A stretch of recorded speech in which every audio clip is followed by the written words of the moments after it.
Shana Barrientos, and this is my partner, Lauren Ramirez. And today we'll be talking about unfortunate news that is still going on throughout the world. When you think about today's society, you often compare it to the past. Over the centuries, many laws have been passed along with freedom being given to certain people. Despite most issues being resolved, not all are and still currently going on today all over the world. One of them is child marriage, which is currently happening in 117 nations. Nigeria is the highest rank of 75% that is still active with child marriage. In Nigeria, child marriage is a common practice in traditional economic, religious, and legal conditions that disproportionately affect girls and women. Nigeria's rates of child marriages are some of the highest on the African continent. In 2020, the UN Development Program said its development report that 43% of women ages 20 to 24 have been married by the age of 18 in Nigeria. Child marriage has deep and lasting impacts on women throughout their lives. It prevents them from making their own life choices, disrupts their education, subjects them to violence and discrimination, and denies their full participation in the economy, political, and social life. There are laws and rights currently being passed to fight for the freedom of underage girls, such as the Federal Child Rights Act adopted in Nigerian laws bans child marriage as required under the United Nations Convention on the Child's Rights and the African Charter on the Rights and Welfare of the Child.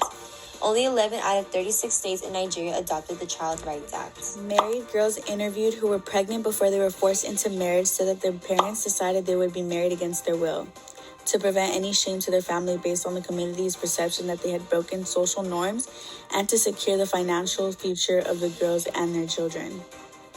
Unintended early pregnancy is often considered a dishonor to the family. This may be rooted in the Igbo customary law, which deems a child born out of wedlock. If the parents can find much of an older man that is willing to take responsibility for their pregnancy, they will give up this child for marriage, and they will tell you that they need to save their family's face. Forced pregnancy and childbearing at a young age is often a result of child marriage. When a girl's body is not physically mature enough to deliver without complications, it can also lead to devastating consequences. Some girls interviewed said that they have tried to escape their forced marriages.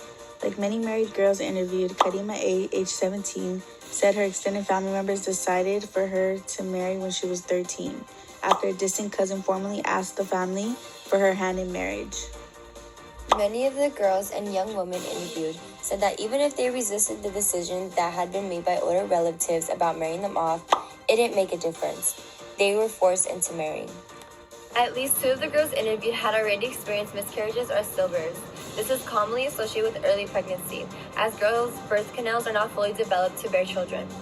Research also shows that married children often experience emotional and mental distress because of the pressures of adult responsibilities, including managing a household and children. Psychological trauma and emotional distress can have detrimental effects throughout their lives. This is an issue that we need to fight. And what can you do to help stop this, you may ask? Well, there is a program called the UNFPA UNICEF Global Program to end child marriage that promotes the rights of adolescent girls to avert marriage and pregnancy, and enables them to achieve their aspirations through education and alternative pathways. The global program strengthens and the services that allow them to do so. It also addresses the underlying conditions that sustain child marriage, advocating for laws and policies that protect girls' rights, with highlighting the importance of using robust data to inform such policies. What the program has done so far in Nigeria is having over 11,000 adolescent girls receive life skill training and information on sexual and reproductive health in door-to-door outreach visits, making sure that the program reaches otherwise invisible girls, in particular girls with disabilities, those who have had a child out of wedlock, and those who cannot, due to the workload, attend life skill sessions. Learn more by connecting with us on Twitter or Instagram, or by signing up for Global Program newsletter.